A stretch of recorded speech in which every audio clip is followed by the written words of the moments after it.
وَلَقَدْ يَسَّرْنَا الْقُرْآنَ لِلذِّكْرِ فَهَلْ مِن مُدَّكِرٍ کہ اس قرآن کو میں نے للذکر نصیحت کے لیے، گائیڈ لائن کے لیے، لوگوں کو اندھیروں سے نکالنے کے لیے میں نے ایزی کر دیا ہے. یسرنا بہت ہی زیادہ ایزی کر دیا ہے. Easy to understand, easy to تلاوہ، ایزی ٹو ریسیٹیشن، ہر طرح سے میں نے اس کو ایزی کر دیا ہے. فہل میں مدکر کوئی ہے جو اس کو سیکھے، اس کو سمجھے، اسے گائیڈ لائن لے. تو ہماری زندگی کی میجر پرابلمس، بلکہ جتنی بھی پرابلمس ہیں ان کو حل کرنے کا ایک ہی طریقہ ہے، اور وہ ہے قرآن سے گائیڈ لائن لینا. قرآن ہمیں ایسے رہنمائی کرتا ہے. میں اس کی اگزامپل دیتا ہوتا ہوں کہ ایک بہت ہی زیادہ گھنا جنگل ہے، اندھیری رات ہے، وہاں پہ ایک 7-8 ماہ کا چھوٹا سا بچہ ہے، یوں کر کے رو رہا ہے، بلک رہا ہے.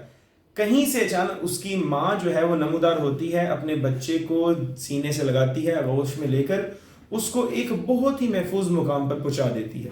قرآن ہمیں ریئلی ایسے گائیڈ لائن دیتا ہے ہماری زندگی کے ہارڈ شپس اور پرابلمس کے بارے میں.